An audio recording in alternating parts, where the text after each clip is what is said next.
Thanks everyone for joining. I can see some people still coming in, but we're going to get started. We got Lionel Sanders here, live, fresh from competing in Daytona, first and last race in 2021. But just going to give you guys a couple housekeeping tips for this interactive session with Lionel. Is that we have a Q&A section we're going to get to. We're going to stop periodically in the discussion, take some questions from the field.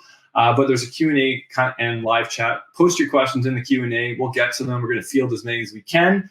And we've also taken the opportunity to mute everyone as well as turn off everyone's cameras. So just it's easier with less interruptions. We're also recording this session and we'll be sending it afterwards. So if there's something that you heard that you're like, oh man, I wish I had taken that down, don't worry. You're going to get the recording. And let's get into it. Thanks for joining us, Lionel.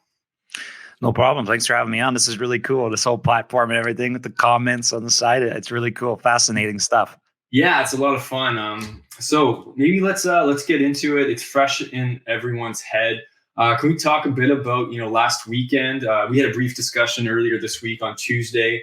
You mentioned that, there were some things that, happened in your swim where like you were wearing a suit that made, shoulder restriction a little bit more tight. How did that affect your swim going in? And, you said the first lap you were about 5 seconds behind, and then like coming out on the second lap, you were, I think it was 55. And how did that impact, your, overall energy system going into the bike and then even going into the run? Oh, racing, when you go up against, unfortunately, on the first race of the season, you go up against the best guys in the world. Unfortunately, you're probably going to make some mistakes. And that's why I like, in a normal season, you start off with some B races, if you want to call them that, and you work out the kinks. You remember how to suffer. You remember how to execute. You remember how important the nutrition aspect is, all these things. And when it's the first and last race and you're going up against the best guys in the world all in one go, there's no room for error whatsoever. And so there were a lot of errors made. Some things I wish I could go back, with hindsight. And one of them being, I did that 1 hour thing on the velodrome, and I really liked the suit that I wore. It was the one I wore in the race was like a full, went all the way down to my wrist. But I basically said to Garneau, can you just make me that exact suit? Everything the same, just cut it at my elbow. Unfortunately, one thing I didn't think of was total brain fart is this suit is made for time trialing, like very, very aggressive time trial position. So you're bent over and everything. Yeah. It was very, very tight. And I didn't wear the suit until I literally got in for the, I just thought of it as being the same suit as usual. It wasn't the same suit as usual, unfortunately. And it was very, very restrictive through my torso and through my shoulders. And when you're a weak swimmer, unfortunately, everything needs to go correctly. And so I got into the water in the warm up and I was like, oh my God, my shoulders are burning like more than I've ever, like I was fighting to just get my hand up. And that's a big problem when you're weak. And so, unfortunately that first lap, I was only 5 seconds down to the pack that I should have been in, that I've been in, like with Boris Stein, Sebastian Kienle. I've been swimming with these guys now for a fair amount of time. And I was only 5 seconds down. And then, so that's the first 1K. You get out, you run around, you get back in for another K. And I lost 50 seconds. Once that elastic completely snapped, I lost 50 seconds in the next lap. And I worked so hard for it too. And that just set the whole day up on a negative foot. And so then out onto the bike, it's just like double, triple negatives, right? You get dropped. So you work harder in the swim to go slower. Then you got to pass all those guys who you should have been in, who are starting to spread out now. So you got more guys you got to pass. So that's more for every, you're already going 48 kilometers an hour. To pass them, you got to go 50. Takes over 400 watts just to get past one. So you got to like surge. Destroys your legs. Then also not focusing on nutrition because blah, blah, blah. You're focusing on passing people and stuff. And then it negatively impacts your run. So it's just, swimming is so important in triathlon. I mean, especially in today's, when I first started, you could get away with it. Like 70.3 Worlds 2014, I came out literally last place. Wow. And I made my way into fourth. But in today's, with the ITU guys and the level that this sport has gone to in the last 6 years, this has got to come to an end. My swimming, this inconsistency and this poor swimming My career is going to pass me by. So that's the big one that I got from that race is it's time to get serious about this, man. It's really interesting how you see the progression of I would say like you see it in triathlon, like you say, the progression of like swimming making its way into being such an important, stage of the whole triathlon. But if you look at sports in general, in terms of the quality aspect of, how broad the fields are getting and how much more you need to finite your art, whether it's in running, whether it's in swimming, whether it's in triathlon, you see it in basketball, you see it in football. So it's really interesting as you kind of progress, like as technology improves every year, you're seeing like kind of new ways of people developing and honing in on their skill set by, I would say, focusing on like qualitative things that can improve and make maximum impact. Is that something that you think has helped you in other like parts, like whether it's your running or your biking? Well, I mean, that's like a two-part question. The first part is, for instance, 70.3 worlds in, let's go back even a few years, like 2012. Basically, who changed it for the modern era was Sebastian Kienle. Okay. Yeah. And so it was like, guys weren't swimming that hard because they were like, everyone who's going to win this race is with us right now. Right. And so it was like, for a long time, it was like, for a period there anyway, it was like, if you're not in the front swim pack, you're not going to win.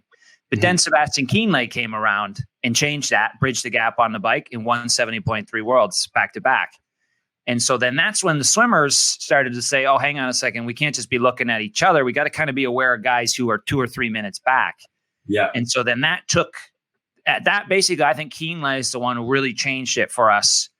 And so then I would like to think that I played a little bit of a role in 2014, Gomez and these guys certainly didn't want to come off the bike with me. You know what I mean? They didn't want to allow me back into the race. And so then I believe that also is what led to the bike becoming harder and harder. And now, as you saw in Daytona, I mean, it's insane where we're at now. You've got guys, basically everyone's riding 30 miles an hour, like everyone.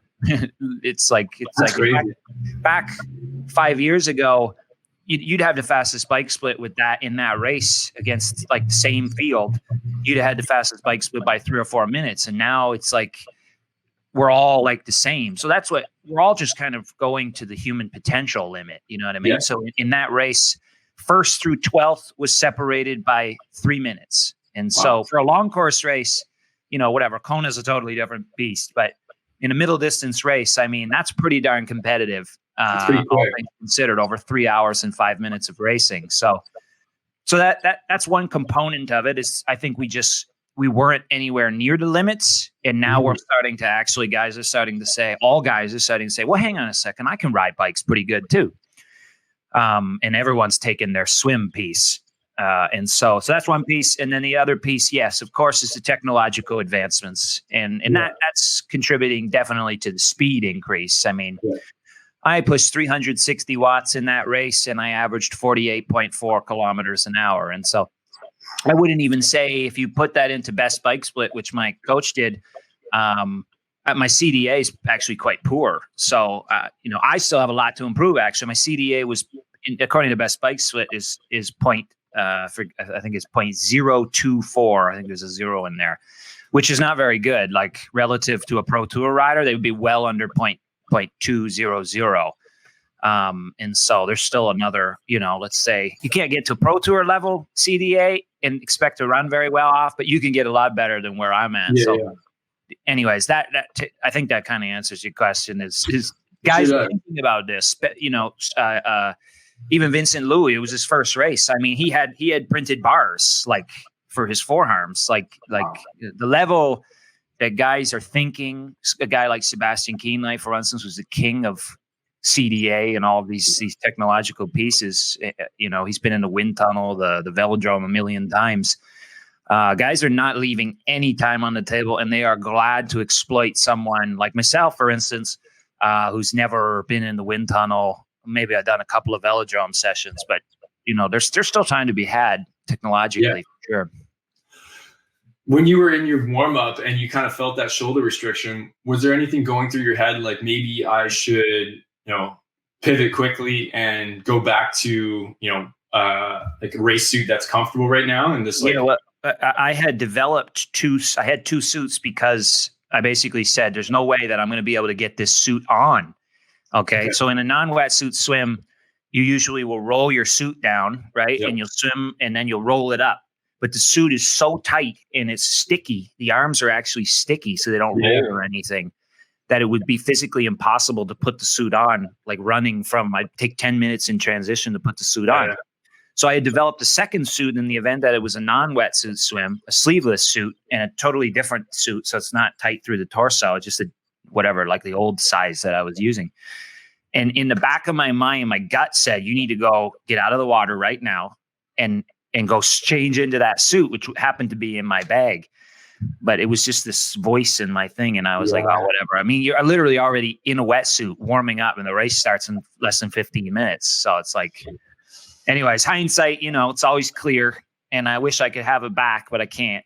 I don't think I could have challenged Gustav. I got to be a better swimmer to challenge Gustav. But I was only 19 seconds out of second place. And that, Boris, I've been swimming with Boris for years now. He hasn't come out ahead of me in a race since before 2016.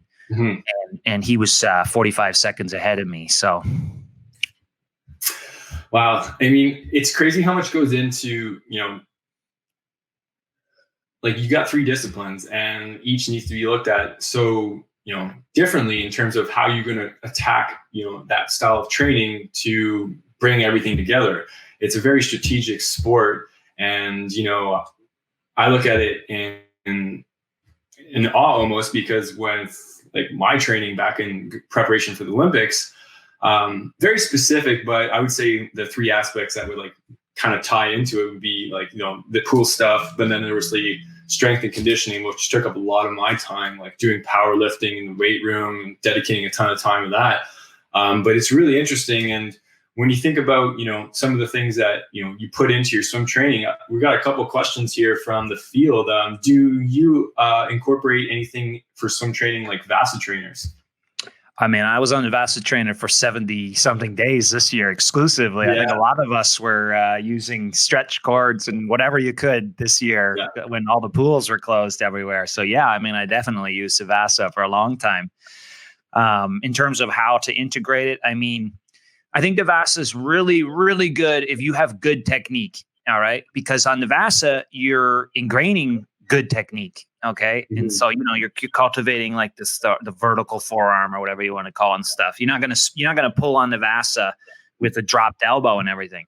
Yeah. Where I've found, and this has been the challenge to integrate it fully, is so I got this great form on the VASA, but then I go into the water and I've got horrible form still. And so it's like a different muscle recruitment pattern. So for me, I thought it was really good to maintain my, I don't think I deteriorated with strength wise, and I was able to get back into the pool pretty quickly and get back to some decent swimming. So that was good, which if I just did nothing for, 70 days, it would have been a totally different story. For me, I think you need to have 2 pieces of that puzzle to integrate those types of things. You're ingraining good form on the VASA, but then you also need to have someone giving you feedback and that sort of thing so that you're using the form on the VASA in the water. And if you don't have the one, then they don't really help each other. You need to be also cultivating that good form in the water, which I believe has been a piece of the puzzle that's been lacking in my own swim training. What do you think it is about the water that's so different and like kind of adds an element of, like you said, you have great form on a VASA, but then when you get in the water, it doesn't quite feel like that's translating. What do you think it is about the water that's kind of throwing that off? Swimming is the most frustrating of sports when you come from running. Okay. So I come from running. You want to go faster? I'll tell you how to do it. Put forth more effort. I don't have very good running. Most people would say I have horrible running technique actually.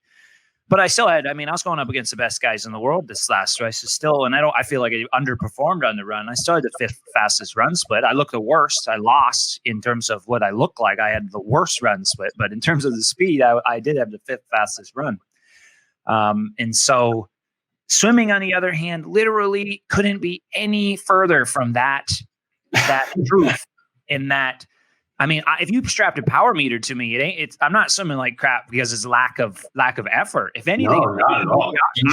I've realized it's the opposite. Actually, if I put like in the pool, I have like, I would say really, my coach says this: when the gun goes, I need to swim 8 out of 10. Because if I'm swimming, in my mind, 8 out of 10, I'm really swimming like 9.5 out of 10, which is the maximal limit with the best form I can produce. Yeah.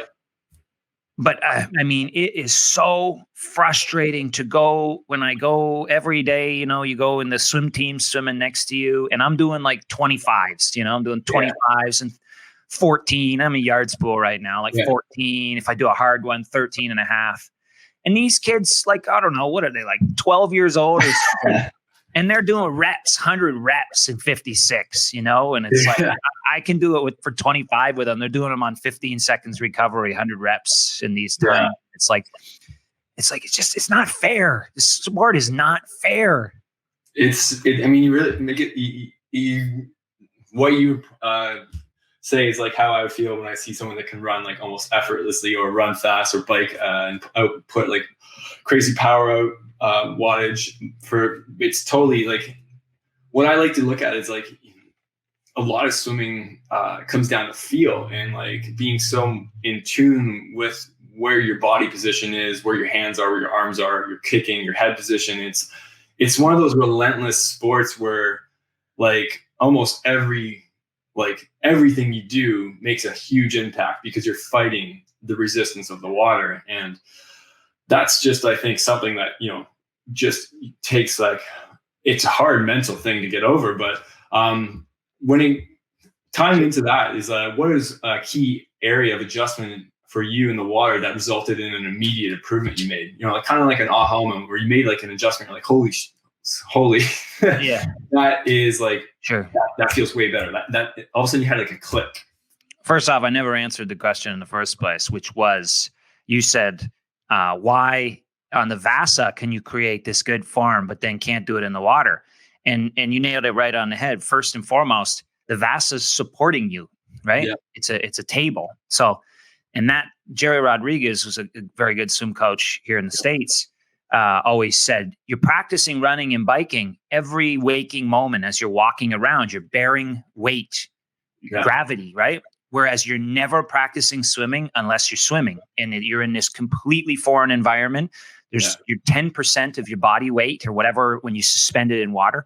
You have no idea. You have very little proprioceptive awareness and how to move, how to hold yourself in these sorts of things, where you always are learning how to move and hold yourself every day you walk around. And that's the challenge. And I believe that's probably the foundation of the old kind of swim, if you want to call it dogma or whatever, of swimming really high volume, 4 hours a day, because you're not practicing unless you're practicing swimming. And so, you make a good point. Like a lot of it's based on that kind of inherent feeling, which goes away pretty quickly. I'm not going to lie. Like when I was training those 2 weeks off, maybe after the Olympics, and you get back in, or sometimes a little longer, you're like, did I forget how to swim here? Like you're trying to go and you're like, what's going on? It's like, I don't even know my own body anymore. And it's that inherent, like consistent feeling of knowing the feeling of water at different points in your body, the weightless feeling, how it, by lifting your head just a little bit, how that can translate into you sinking.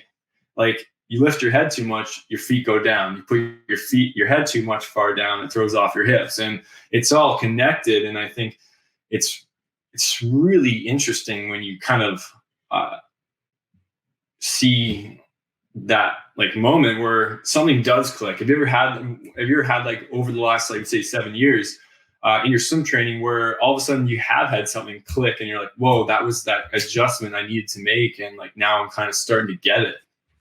I mean, I gotta be completely transparent as a weak swimmer. And I think people appreciate this because I think this is the case for a lot of people in triathlon is, it's never really been, it's been a long, slow, arduous journey of slowly improving. And it's like, now I'm like happy if I can get 1 second per 100. Like if by next year, I mean, that's really my goal is by next, I need to step it up. So my goal is 2 seconds per 100. All right. So that's like in a 70.3, it's 40 seconds to a minute. And in an Ironman, it'll be a minute and a half to 2 minutes. And I mean, those are massive, massive jumps when you've been training for 10 years. Right. But in terms of what anything that ever really popped out, I mean, I was doing in the beginning, I was committing some like massive flaws. Like I was literally breaking my wrists like 100% like that. Like when I was swimming, like I have a video, I actually should try and like upload this as a comedy sketch onto my YouTube channel. Like I have a swim analysis video from like 2010, and it is potentially the worst showing of human swimming ever in the history, honestly. And so, I mean, yeah, in terms of, I think the only thing that's ever made sense to me in swimming that I still can't really do due to my, impingements and stuff is you got to push water backwards. You push water backwards, it pushes you forward. I mean, that seems to be, to me, the most logical way to think about swimming. And you look at guys, you can do that in many different ways. Some guys do it with like an insane vertical forearm. Other guys, not nearly as vertical, but the vast majority of the water, they're pushing backwards. And that, to me, that makes sense. And the problem is doing it. Like you feel like you're doing it. I feel like I'm doing that. But and then you watch the video and you're like, oh my gosh, I'm pushing, like most of the time I'm pushing the water down, pushing my head up, pushing my legs down, creating massive amounts of drag. Yeah, I mean, that is one of the biggest issues that does happen in the pool. And that's how I feel when I swim backstroke. That's like, to me, the foreign stroke. I don't know how to do it. I can't see what I'm doing. My backstroke's slower than my breaststroke. So I do get and kind of can relate to you on that one. So one of the things I want to touch on is you did some really cool things this year to, I would say, keep yourself engaged and focused and giving yourself goal targets, such as, going after your PB in the 5K and then attacking, the velodrome Canadian record. Can you talk a bit about the preparation for those and why you did that? And as well as how do you think it impacted your overall training regime? And do you think there was positive outcomes to kind of like adjusting, working more on speed and altering like overall training plan?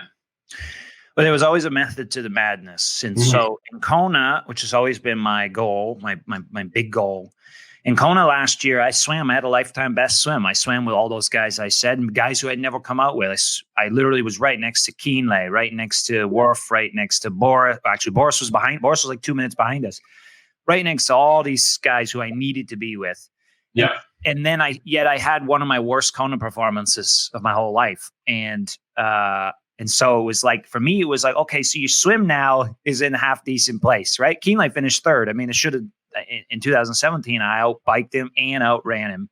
And so for me, it was like, why did you finish 23rd or whatever I finished when you came off the bike right next to Kienle? And so for me, it was like, wow, you've let your bike and your run deteriorate like crazy. And we don't need to go into the psychology of it all here, but, I had some success in 2017 and maybe it went to my head or something. Maybe I lost focus, whatever, but my bike and my run deteriorated. And so then with this Daytona race coming on the calendar and really looking like the only race that was going to occur this year, it was like, wow, if I go to this race and perform the way that these bike runs have been the last little while, I mean, I am going to get last place with my swim.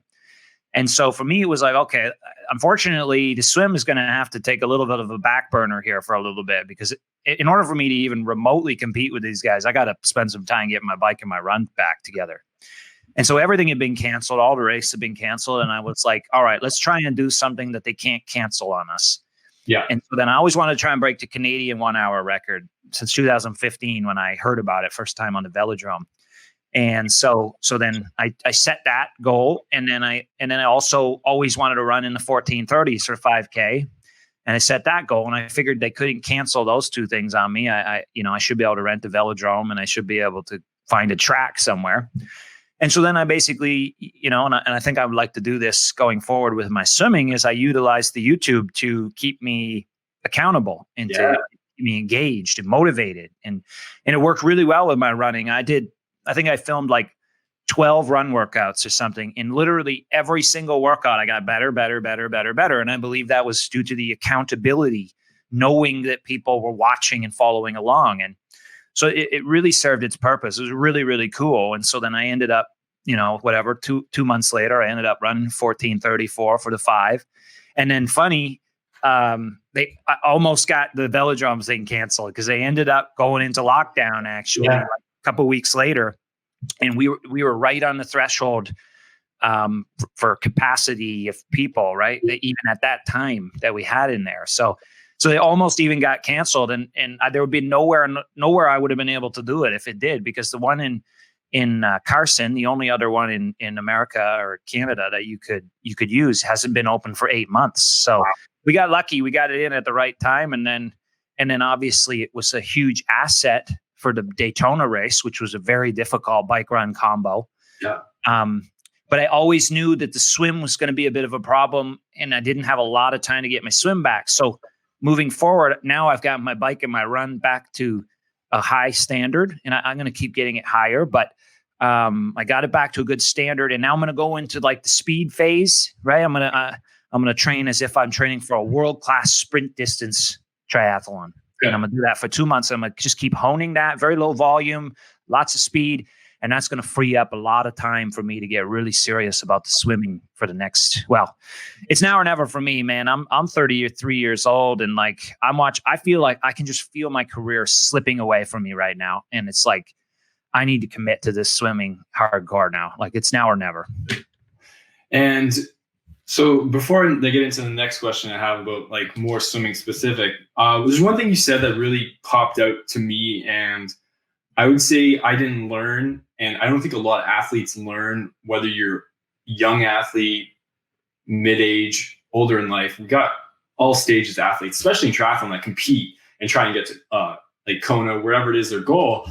But a lot of people don't, I would say, understand, maybe not understand, but kind of the whole aspect of a goal, and then taking it and how to use it. You said with that 5K, one of the things that you did was that you shared it. And that's what I realized, and for me as well, and I can relate to it. In 2012, I had a goal going into London of a specific time, and similar to your 5K. And what I did was I made it very public to my teammates and my coaches, all the coaches I worked with.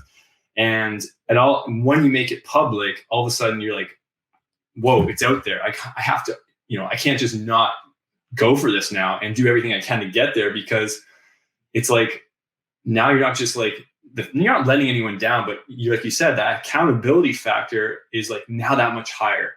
And you focus on it in a way that, what can I do to get there and kind of make myself proud, make others proud, because I'm sharing this. I'm bringing in an audience. And I think, when you look at setting goals, how do you set a goal, break that down into sub goals and measure those subsections? But how do you put it out there to your coach, your teammates, your family, to hold you accountable? And do you think that could be a message and lesson that other people or people listening in on this could use? I mean, there's no better way to achieve a goal than to include other people into the goal. A training partner, for instance, I also had for the 5K, I also had a guy who he set the goal to break his 5K too. Yeah. And so we did just about every workout together.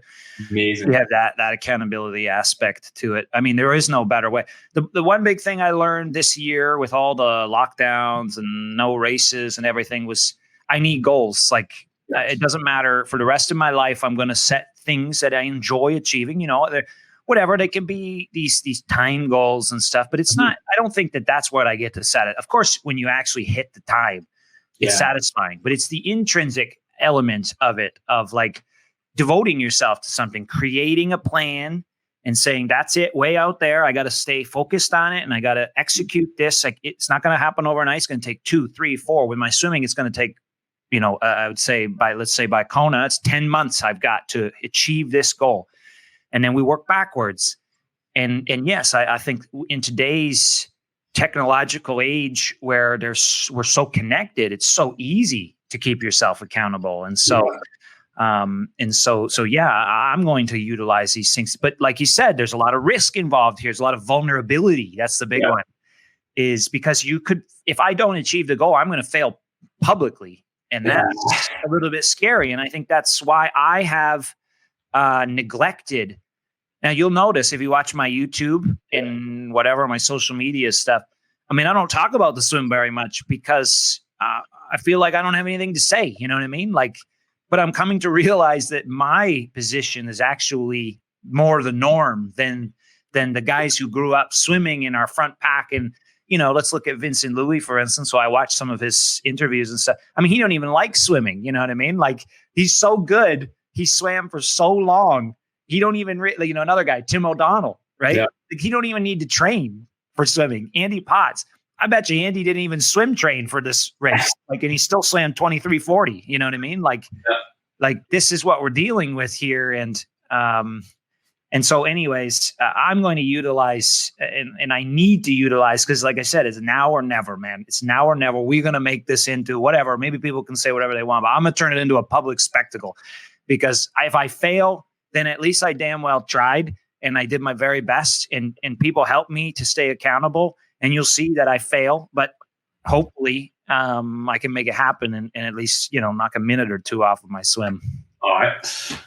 I can help you. Let's do it. I can help you with that. Like swimming, like we'll figure it out. Like Form would love to be a part of helping you get there in any way, shape, or possible. Well, Form has helped me get there. I mean, I am Kona last year. I did swim. Like I do feel like this last race was a bit of when you're weak, everything needs to be perfect, right? Like for Vincent, it didn't matter. He could have had whatever, you put any suit you want on him, he's still going to swim under 23 minutes, right? He's so good. But when you're weak, you've got to be perfect. I can't make any mistakes. And I made mistakes. Unacceptable. Not against the best guys. And that's the part that hurts so bad, is like, usually it's like, oh, that's just race number one. I'm going to see you guys again in 3 weeks or 6 weeks. And I'm going to correct this wrong. And I'm going to give you a better run. In 2020, unfortunately, this has been the thing. That's the end now. I mean, I can't imagine. You mentioned at the start of this conversation that, you know, usually you have those like warm up events, or you're picking something that's like really, you know, I'm going to go here. I'm going to, you know, flush out the bugs and cobwebs and see where I'm at. And like, I'm going to learn, you know, same format in swimming. You know, we started our season like September, started training. First competition would roughly be around November. And I didn't expect anything but like probably some crapshoots. Going in exhausted, training block, or coming off a heavy training block. But then it's like, okay, what can I do here? Our test to see what is happening. But it's going to be the start of my canvas. And from there, I need to map out where I need to focus my attention on. But I can't imagine how, you know, you're going in like, this is it. Like, this is like, I got one shot here, and it's got to go well, because of these are my strengths, these are my weaknesses. But you mentioned Kona, and you know, I distinctly remember last year in Kona when we met for the first time, and the story that resonates to me was, you know, how you adopted to the Form goggles, and how they immediately started to add value to your swimming by getting information immediately to help you understand pacing, to see where your effort levels were, whether you were doing 200s, 100s, 25s. And then like, to me, that was that aha moment, was like how these are going to, you know, help me shape into a better swimmer. Can you talk a bit about that? Yeah. Once again, just like Devasa, they're an amazing tool, but you also need to include the other piece of the puzzle, which is, okay, so you get immediate feedback. That's the beauty of it, right? Every lap you're getting feedback. The problem for me is every lap it's giving me negative feedback. You're going to suck at swimming. You suck at swimming. You suck at swimming. Heart rate's low, but that don't mean anything. It's just relative, which is cool to see your heart rate. But, you know, so of course, I'm going to, moving forward, continue to use them daily. And I love them. I can't swim without them now. I mean, swimming, it's just like I couldn't ride on a bike on a trainer without Zwift. You know what I mean? These are like technological changes that I've incorporated into my life, or a power meter, you know, like I can ride a bike without a power meter. I can't swim without my goggles because I'm just swimming blind. Yeah. And so, but the other thing that's going to take this to the next level is to have feedback on a regular basis too, and to have someone, criticizing you and on a regular daily basis. And so yes, I like I said, I utilize the goggles for, that's the beauty of it, is you get immediate feedback. You can use different pieces of the puzzle. You can use your stroke rate. You can use your distance per stroke. You can use your lap times, which I like. And you can tinker with stuff and get different lap times and stuff, and with different technical implementations. But that's kind of been the lacking factor for me, is I don't really have anyone saying, hey, you need to do this different technical implementation, and then see the times come down. Yeah. And so anyways, it's a project in the making that I'm working on right now here in Oro Valley, getting a good regular swim coach for me. I'm going to invest some money in this thing. You know what I mean? Like in 2000, was it 17? I won it was Challenges World Champs in Samarin.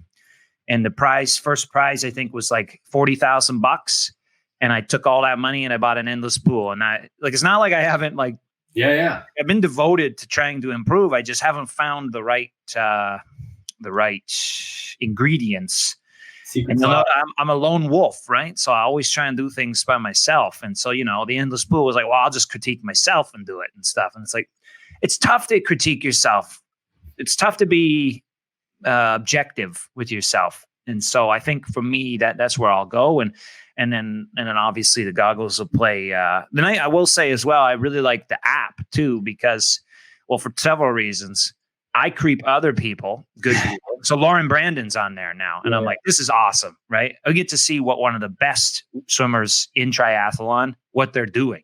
She's going to make her thing private now so that I can't, she don't care if I'm looking at it. But, and so, but then also people can see all my swimming too, which is embarrassing. So I'm sick of it. I mean, I'm going to get my swims uploaded onto the format and they're going to be better. Mark my words. That's awesome. And so if we talk about the metrics that we have available within the Form app, such as, you mentioned distance per stroke count, stroke rate, you can use heart rate if you have the integrated applicable heart rate monitors that are supported. Do you ever set up your metrics to almost do technical work where, I'm going to set the metrics in a way that I'm going to get immediate feedback to see how these two metrics are interacting? And by trying different ways of swimming, technically, I can see whether they are improving. Essentially, if you're looking at a distance you're swimming like Kona or half Ironman, that distance per stroke measurement is really critical because, if you can lay out on your arm longer, you're taking less strokes, you're using less power, you're overall doing less so that you have more energy for that bike as well as run. Do you ever play with looking at how by increasing your distance per stroke and adjusting your stroke rate, seeing how that affects your time, your effort level, your heart rate?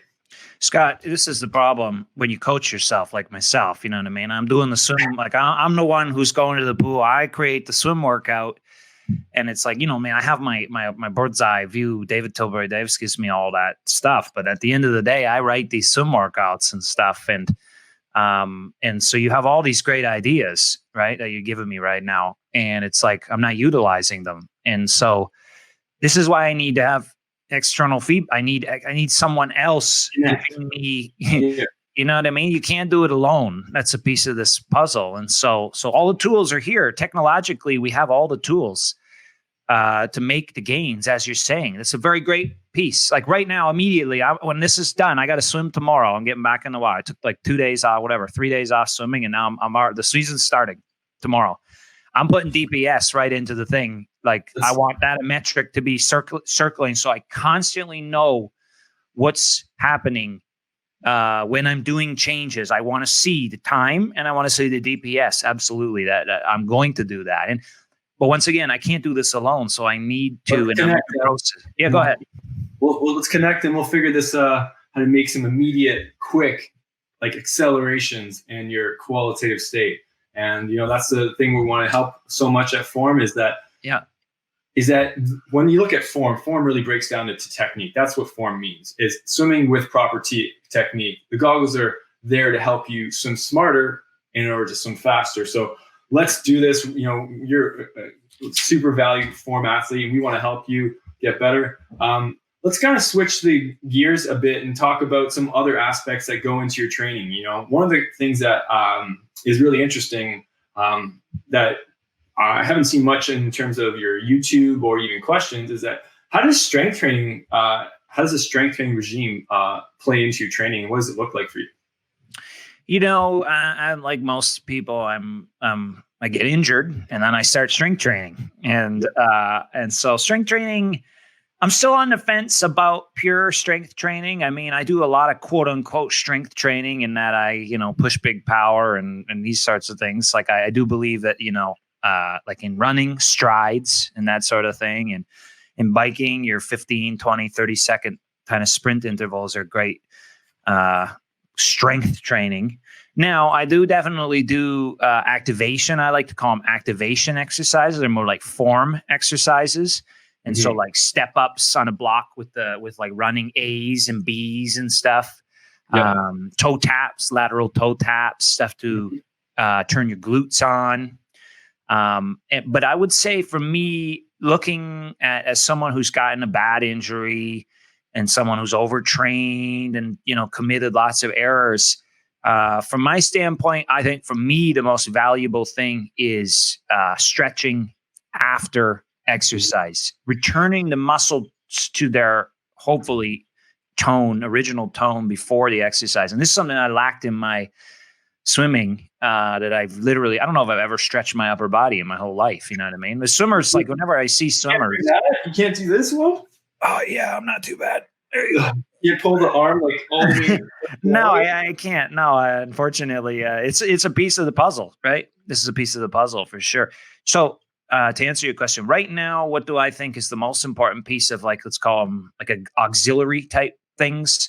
For me, getting older and the training that I do, I need to, and I've gotten into this routine in the bike and the run, is to always I go have a handful of stretches that I do right after exercise, try and return the muscles to their tone. I want to get that incorporated into the swimming side of things too. And then when I start, the swimming is the one. Now, for instance, I was at that Daytona race, and Javier Gomez, who's consistently one of the best swimmers. I mean, I believe he swam about 15:45 for long course 1500. So he's pretty darn close to one of the best swimmers in Spain if he wanted to be. You know what I mean? Like he's up there. And he, already being the best swimmer, easily going to lead with the front pack. He was on deck almost as long as I swam, doing exercises, doing these things with the bands, whatever. I don't know what they are, to be honest with you. Yeah, my pre warm up before I got for essentially come out of competition for swimming, let's say Olympics. The amount of time I spent out of the water was about 25 to 30 minutes, and the amount of time I spent in the water warming up was roughly a little bit shorter. So it was about, doing specific activations to warm up specific target muscle groups, and then doing targeted stretches based on the stroke I was doing. And super important. And just like you said with the bike and running, you kind of figured it out. See, I don't know any of this stuff. Like I still, as much as I have done this, swimming, your perspective always, like running, like I said, in biking is like, it's very simple. Just get on the bike and smash the pedals as hard as you can. There you go. You want the training plan? You want to become a good biker? You're going to have to smash the pedals. It just doesn't work in swimming like this. It's not for me anyway. Some guys, I have known guys to dive in and be very talented. But when you have no talent like me, it's not working yet. I just keep, my natural tendencies just keep coming out. And it's like, I'll just work it out. I'll work hard, right? And that's fine. My coach and I had this discussion. We're having this discussion. And it's like, is the key to just swim more, right? And I think if that was the case, I probably would have gotten better already. And it's like swimming more is going to help if done in the right setting, right? With the right people, with the right, like we said, technology and everything. So anyways, with Gomez, I thought it was fascinating to watch a great swimmer do all these exercises. I don't even know what he's doing, and then get in and swim. And so I need someone to help in these departments to figure out maybe there is some gains to be had there. Absolutely. So this is a really interesting question. I think it's very applicable, and it comes with learning. I would say it comes from doing. And what do you think the line is between training like properly versus like when you're tired, that moment where you're like, if I do this, I'm going to go into a cycle of overtraining. And I think that's like something that it took me a long time to realize, that listening to your body is so important, but you have to have that almost like really finite like level of listening, because you're going to be tired no matter what. Training is tiring, but there's that kind of moment when you're like, I feel like this is going to be moving to overtraining.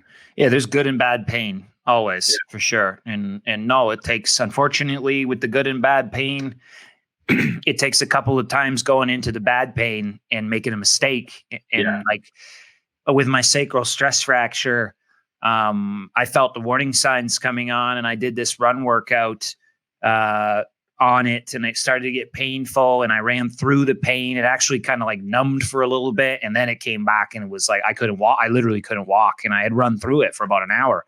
Yeah. And I think I did a lot more damage than I had to. Maybe put myself back another 4 weeks or whatever because I fractured it, and so that just takes experience, unfortunately. And sometimes you're going to make a mistake with that, with bad pain, with overtraining, which is accumulatively going too far, too much. There's definitely indicators that I use, like sleep quality. As I start overtraining, I'm so tired, and yet I can't really sleep very deeply. That's a big indicator for me. So in recovery, a big one for me too is like, you got to constantly, when you're wired this way and you're into ultra stuff, you got to constantly like remind yourself, like, no, guy, you're not a wimp. You know what I mean? Yeah. If your body is screaming to you, it's too much. It probably is too much, and it's becoming secure enough that to listen to yourself, really. And so I've gotten better at that over the years. Like, I force myself to take a complete off day every 8 days. So I'll do 7 days of training, and then I take an off day, complete off day, nothing. We don't think about triathlon, nothing. And I think that's very important. Very important. Yeah. And it's crazy when you think about recovery days, even within that, like you have your full day off. That's a specific style of like recovery where it's like you're off, no impact. You just like maybe walking or just like lounging, sitting, letting everything kind of do its thing. But then there's like the active recovery sessions built into your training plan where it's like, you're like, man, I feel like, why am I recovering today? I feel like I could probably go today, but it's part of the scientific protocol that by doing these sessions at lower intensity, it actually really does benefit your long-term strategy. Do you think there is that kind of inherent nature where like, if I just push all the time, I'm going to be better for it? And like when we're thinking out terms in like the age group categories, the triathlon enthusiasts, like the everyday, like kind of just doing the sport for the love of the sport. Well, you gravitate towards the middle. I wrote these blog posts like maybe in like 2015 because I committed this error, and it brings a funny story that I always, that I love. And it was one of my first times I went to the Oakley House in Kona, and it was one of my first times meeting Sebastian Kienle in the flesh. And as he was leaving, he turned around and said, "Hey, Lionel, stop doing an Ironman every day." And it was like, it was him giving me, I knew what that meant. It was basically all you're doing is like training in the middle, training at Ironman pace, whatever, all the time. And you're never really separating the two and training easy and training hard. So when you train like that for long periods of time, that's what ends up happening is you just gravitate towards the middle. You just moderate training all the time. And well, moderate training is not going to make you very fast. It'll make you moderately fast, I guess. But, and so I think the key, definitely the overarching key anyway to training is to polarize it for sure, to make your uppers really, really high and make your easy really, really easy. And there's no shame in that. I mean, I do stuff now.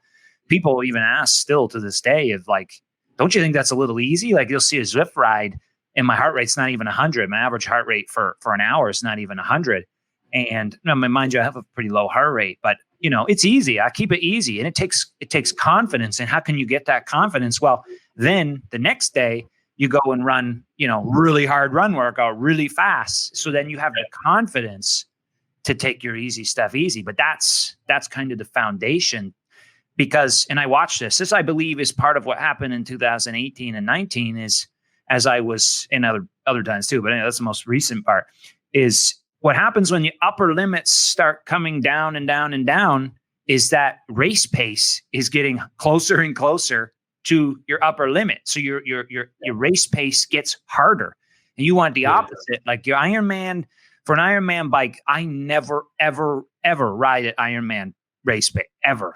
And I never will. I will ride at, if I'm doing quote unquote Ironman specific sessions where I would be working on like fat adaptation or whatever you want to say, I would be 330 to 350 watts. Whereas I usually race an Ironman around 300. So that's the closest I would ever get. The vast majority of the year, 10-month training plan, I will spend 7 to 8 months where I really don't come much under 400 watts for my intervals. And my easy stuff is closer to 220. So then you'll notice right smack dab in the middle of those intervals is where I race at.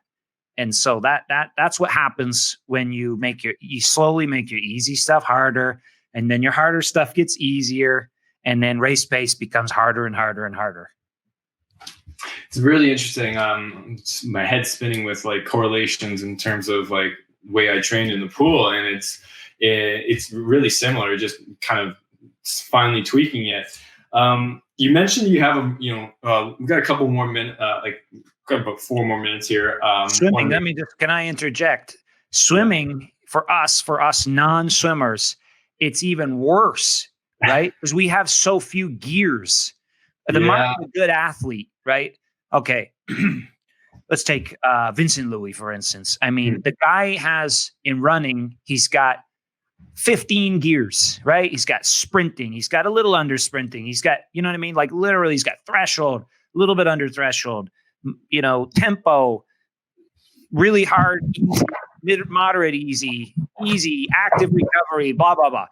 Okay. In swimming, I got like 3 gears, right? I got like sprinting, really hard, moderate, and easy. So 4 gears, right? Yeah. The mark of a good athlete. And so that's actually one of the challenges is cultivating those gears.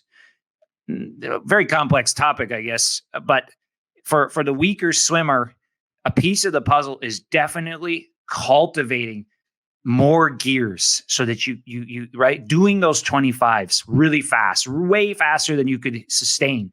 Learning, that's a new gear, right? As you hone that, and trying to get to a 6 gear box, right? Whereas the best guys, I can assure you, Vincent Louis has, honestly, a 12 to 15 gear box in swimming, and I have at most 6. One of the things that helped me in swimming was knowing my gearbox by how many strokes I was taking.